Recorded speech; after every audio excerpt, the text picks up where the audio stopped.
Good morning everyone. कल हम आपका पार्ट 4 दीवानों की हस्ती पढ़ रहे थे, जिसके हमने 2 पद पढ़ लिए थे। अब हम आज उसके आगे के पद पढ़ते हैं। पिछले 2 पदों में हमने पढ़ा था कि ये चैप्टर किसके ऊपर है, दीवानों के ऊपर, जो कौन होते हैं, मौज मस्ती वाले, यानी सभी को खुशी देने वाले, हर तरह से हर जगह खुशी बिखेरते हैं। जो ऐसे लोग, ऐसों को क्या कहा गया, दीवाने।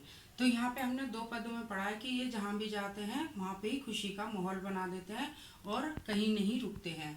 इसके आगे हम चलते हैं।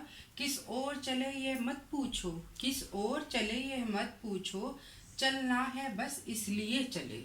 कवि कहता है जो दीवाने लोग होते हैं उन्हें ये नहीं पता हमें किस जगह जाना है, हमारी कौन सी दिशा है, कोई मतलब नहीं है उन्हें इस बात से, सिर्फ चलते ही जाना है। यहाँ पे कवि जो है उनके दूसरे, इसमें दूसरे गुण को मैंने बताया था आपको, ये कैसी कविता है, प्रेरणादायक।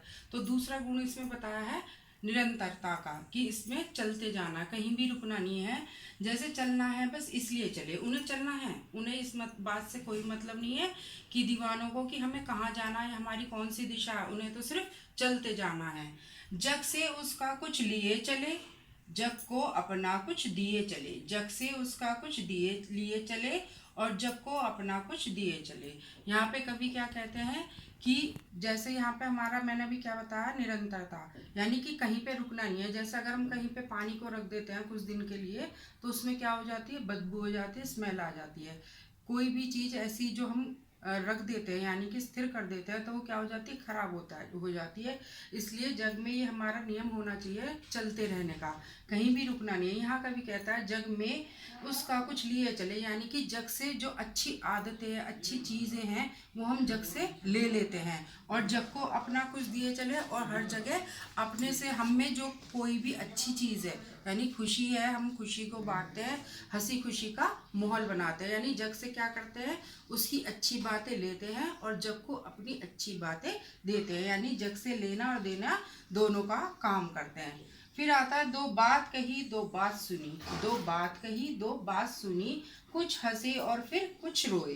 यानी जहाँ भी कवि जाते हैं, कवि कहते हैं दीवाने ऐसे होते हैं कि 2 बात कहते भी हैं और 2 बात सुनते भी हैं, यानी हर जगह अपनी बातों को सुनते भी, दूसरों की बात सुनते भी हैं और अपनी बात कहते भी हैं। और उन बातों में अगर हंसने की बात है तो कुछ हंसते भी हैं, यानी कि उनका हंसना और रोना दोनों चलता है, हंसते भी हैं और रोते भी हैं, और रोने वाली बात पे, यानी दुख होने वाली बात पे दुखी भी होते हैं। अब इसमें चौथे पद में हमारा दूसरा गुण आता है कि छक्कर सुख दुख के घूंटों को हम एक भाव से पिए चले, यानी कि हम सुख दुख दोनों ही चीज़ों को क्या करते हैं, घूंटों को पीते हैं, यानी दोनों ही बातों को हम अपने अंदर क्या करते हैं, भर लेते हैं, लेकिन हम एक भाव से पिए चले। लेकिन यहाँ किस चीज का भाव दिखाया कवि ने, समानता का, हम एक भाव से पिए चले, यानी कि सुख दुख को हम पी तो लेते हैं घूंटों में, लेकिन ना ही बहुत सुखी होने पे बहुत ज्यादा मतलब खुशी जाहिर करते हैं,